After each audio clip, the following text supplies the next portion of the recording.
بسم الله الرحمن الرحيم تبت يدا أبي لهب وتب ما أغنى عنه ماله وما كسب سيصلى نارا ذات لهب وامرأته حمالة الحطب في جيدها حبل من مسد صدق الله مولانا العظیم. دی صورت تا سورہ لہب وی. د دی صورت یو نومو سورہ وتب هم دی او د دی صورت نومو مسد هم دی.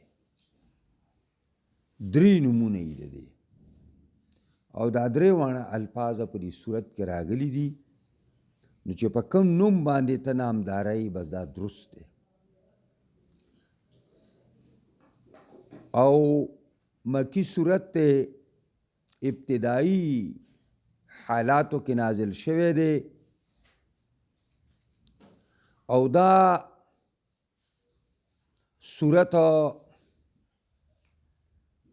د هلاکت د تر د پیغمبر ابو لهب چې نوم د هغه عبدالعزا د هغه د مرګ نه او د هغه د هلاکت نه او د هغه د تباهۍ نه خبر ورکوي. او د دې صورت مقصد دا دی، حکمت په دې کې دا دی چې د پیغمبر صلی الله علیه وسلم دشمنان که خپلوانی او که پردي وي خداغی با انجام داسی لکه پیغمبر خدا د دې تره او کنا زنانه داسی بدقسمته پیدا شي چې هغه د پیغمبر په عداوت او دشمنی کې پیش پیشي نو د هغې به همدغه انجامي کوم چې د ابو لهب د ښځې انجام. دا روایاتو د حدیث کې راځي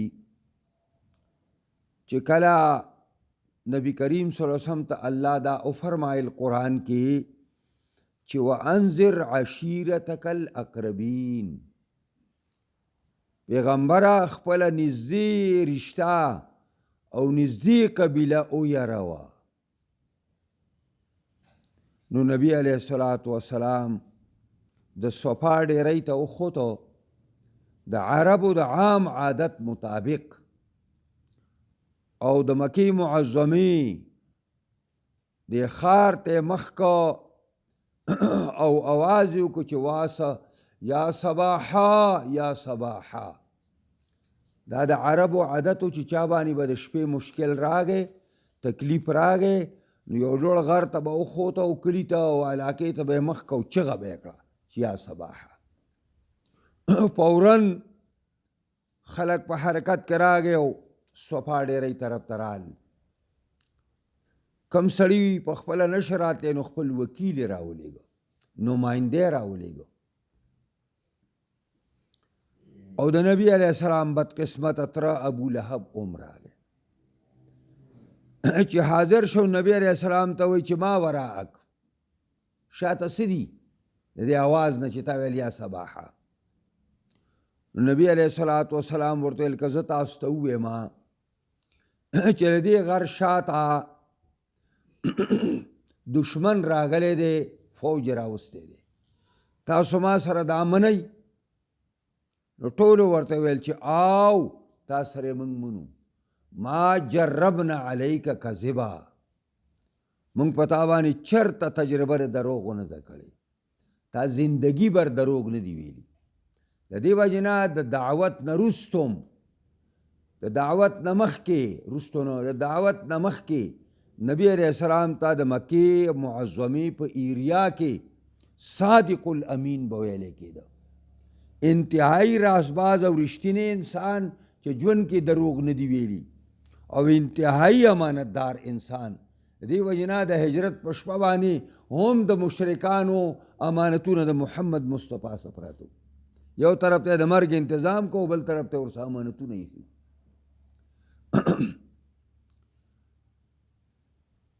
او بیا چې زه تاسو انی انذرتکم نارن، زه تاسو یاروم د هغې عذاب نه چې په عادیانو او سمودیانو باندې راغلی. که تاسو ما سره دا خبره نه منئ. بترې راپاڅېده او کاڼي راواګېسته او نبي علیه الصلاة والسلام باندې ګزارونه وکړه او ورته وویل چې تبا لک سائر اليوم الهذا جمعتنا الهذا دعوتنا. ټول عمر دپاره هلاک شي، ایله د دې دپاره دې راغوښتي چې ته موږ ته دا خبره کې. دا صورت نازل شو، تبت یدا ابي لهب وتب. الله د پیغمبر جواب کوي چې څوک پیغمبر اسلام ته خیرې کوي، الله هغې ته خیرې کوي. هلاک دي شي دواړه لاسونه د ابو لهب، هغه مردار لاسونه مشرکانه چې په دې لاسونو باندې جناب محمد رسول الله اولی.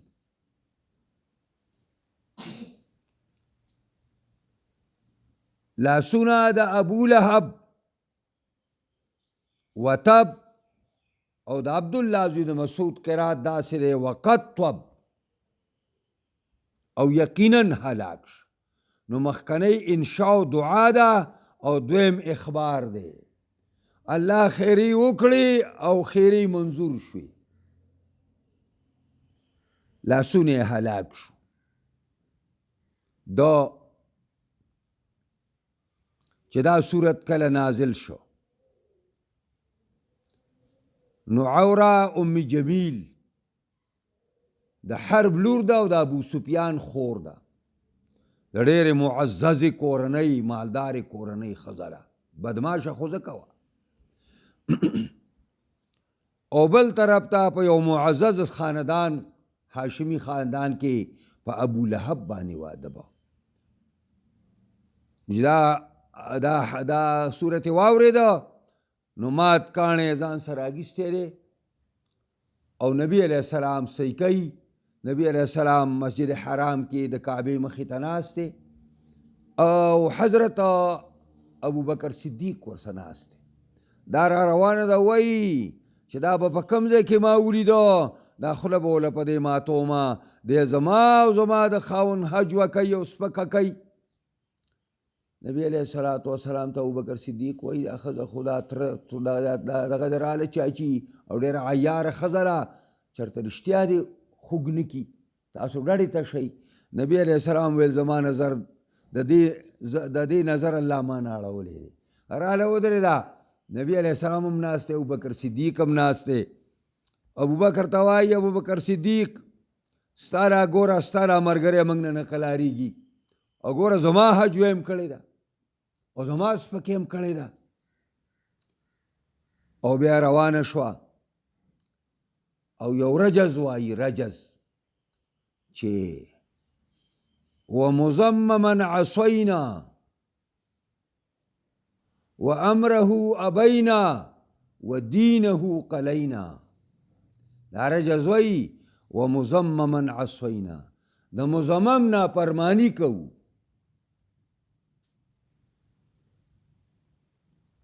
او وامره ابینا د حکم نه انکار کوو، ودینه قلینا او د دین سره دشمنی کوو، د اسلام سره دشمنی کوو. دا رجز وایي ولاړله.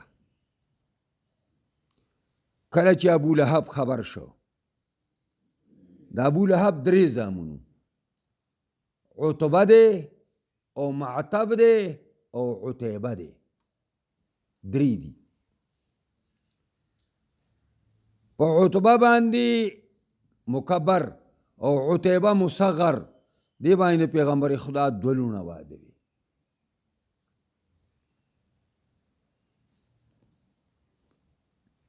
حضرت ام کلثوم دا د عتیبه په نکاح کې وه او رقیه دا د عتبه په نکاح کې وه. ابو لهب ورته وویلې چې ای زما زامنو، زما او ستاسو سر به په یو بالښت باندې او په یو ځای باندې راجمع نه شي دې نه وروستو چې تاسو لا نړ شئ او دې سړي ته د لوڼې طلاق یې نه کوي په مجلس کې.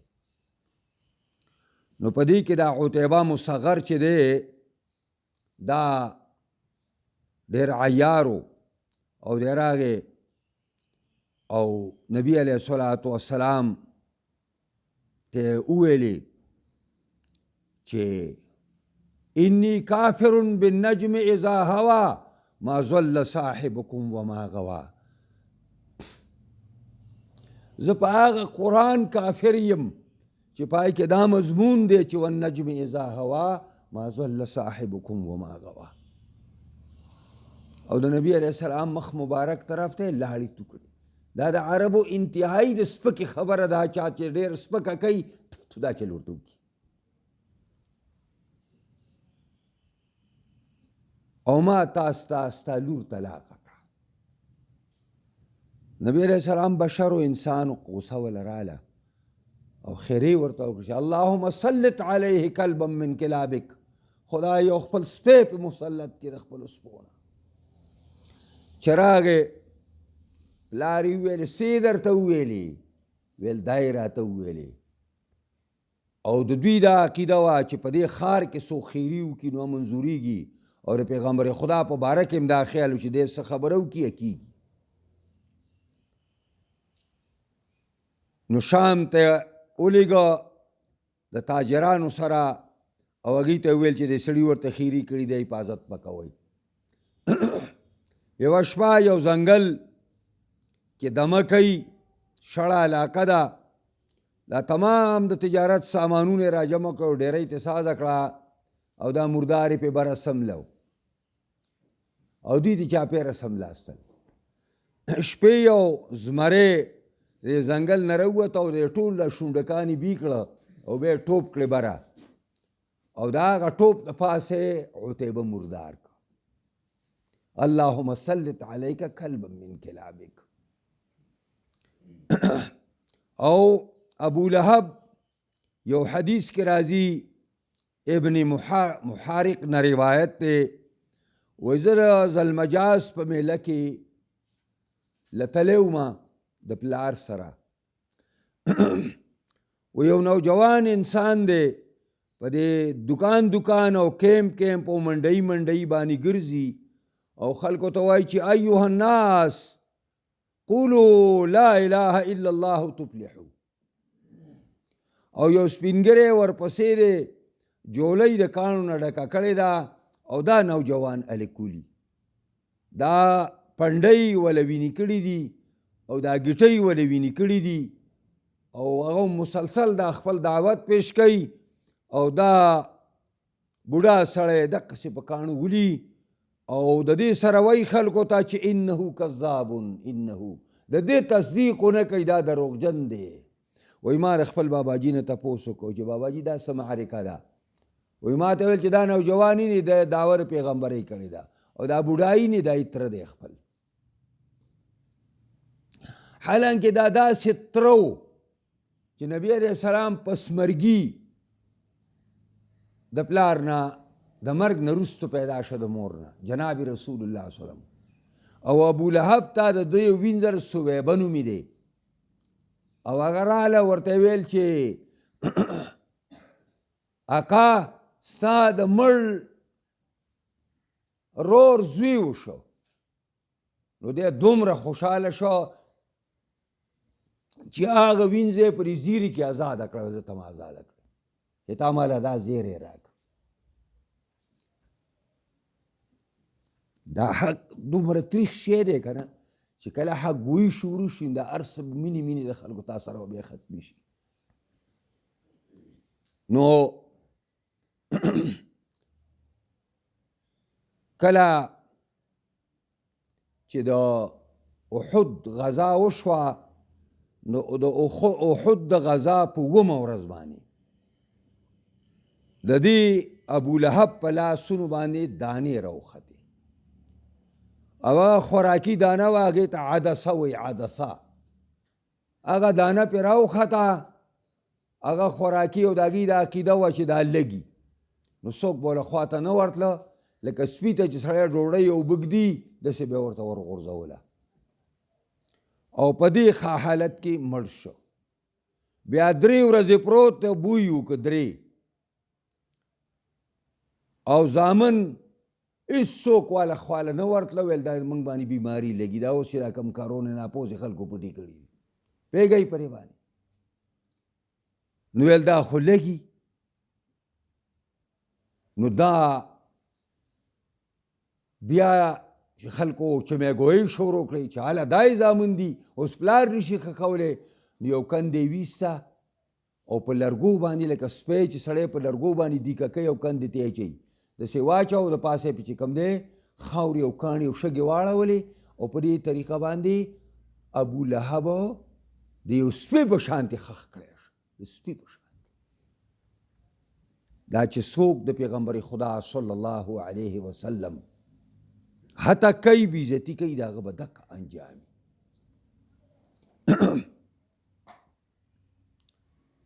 د دې ابولهب به دا خبرې کولې که زما وراره دا سوی او دا حقي، نو زه به په خپل مال باندې او په خپلو بچو باندې به زه ځان د اور نه بچ کړم. او دا ښځه چې وه د ابو سفیان خور ده، د حرب لور ده او د ابولهب ښځه ده، خطرناکه ښځه ده. ام جمیل د دې عورای نوم دی، ام جمیلي کنیه ده. دا عوره ام جمیل دا به تلله او په غره کې به لکه د عامې غریبانانې ښځې چې ځي او ډکي راوړي او خشاک راوړي، دا به تلله ولته به یې غنې راریبلې او د غنو ګېډۍ به راوړو. پیغمبر خاصم چې به بیت الله شریف ته ته نو د شپې به هغه خورې کړې وي چې د پخپو کې غنې ماتې شي. بل طرف ته د دې ټوله ورځ چې دغه لرګونه به فارغه شوه، نو د مکې معظمې په کور کور کې به ګرځېدله او د دعوت اسلامي خلاف او د جناب محمد رسول الله خلاف پروپیګنډې به یې کولې. دا به هم دغه اور ته ځي د خاوند سره. او حمالة الحطب انی حمالة الحطب قص کوم په دې دغه بارون کې د لرګو دا سپکه قرآن دا د پیغمبر سپکه کوله، الله دا سپکه کړه. او فی جیدها حبل من مسد د دې په غاړه کې رسۍ دا د هغه غښتلی شوي پړي. دی به دا خبر هم کوله چې د دې یو پاخرانه هارو ډېر قیمتي، او دا به ویلي چې باللات والعزى لانفقنها، زما په لات او په عزا قسمي دا به د دې محمد د مشر خلاف به دا هار خپل خرج کو.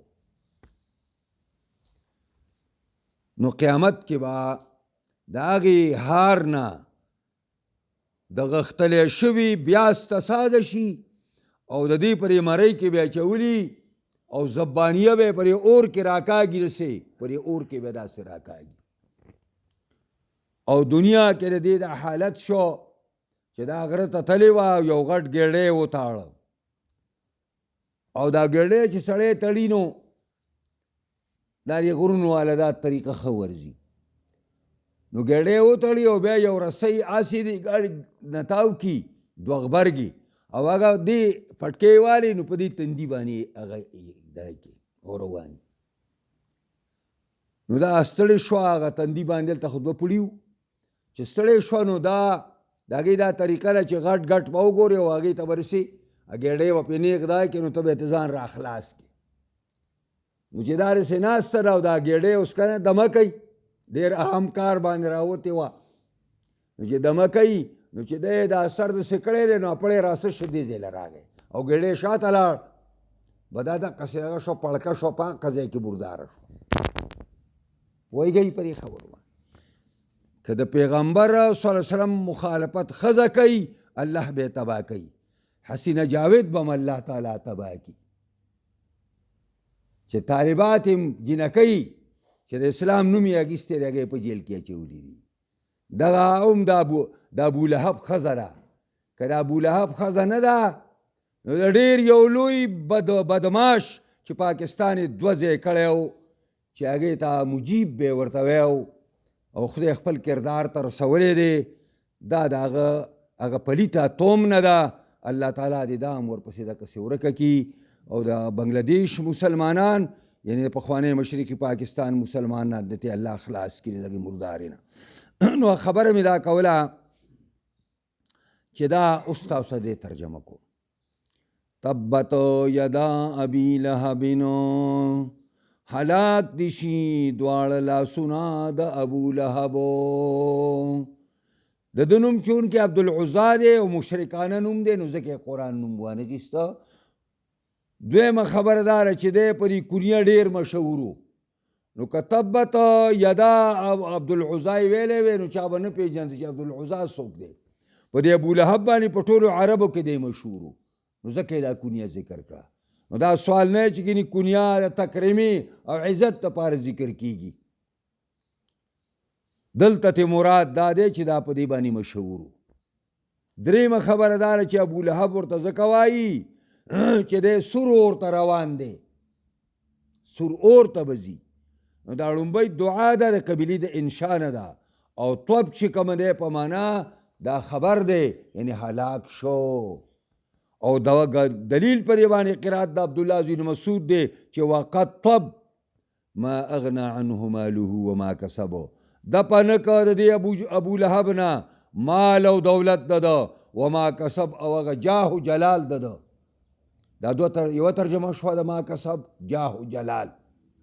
او د ما کسب عبدالله زوی د عباس ترجمه کوي نه دله پیدا ورکړه بچو ځکه چې وی دا بچی من کسب الوالدی سیصلا نارا زردا چې دننه کیږي به اور ته. دا بعضې امامان سیصلا وایي سیصلا.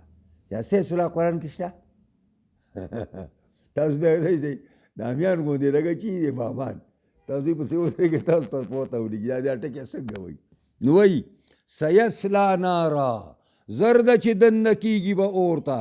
سین د شپږو معناګانو دپاره راځي. یو معنا یې تاکید دی، دلته تاکید دپاره دی.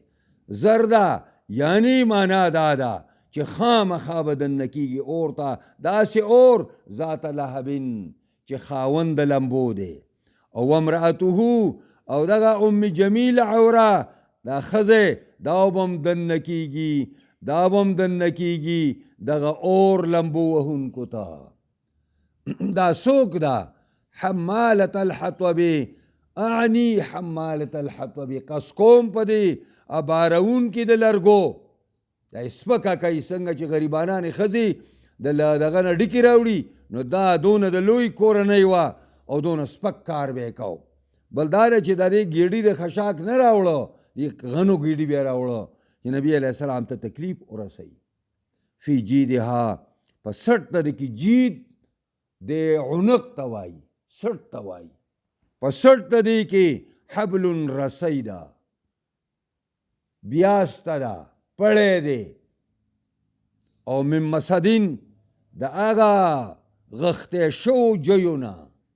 مسد اصل کې عرب هر هغه پړي ته وایي چې هغه نری جی سړی وغړي او بیا هغه ماتوي. موږ ورته پخوا ماتول ویو. پخوا خو دا اوس خو دا هر څه په بازار کې تیار دي ځکه دونه ګرانې دی. موږ به ځان له سڼ کرل او بیا مال له همتې پیړي او پیزوانونه سازول پرې لاسونو. ماله اوس هم چل راځي. دا نری دغه به موږ وغوښته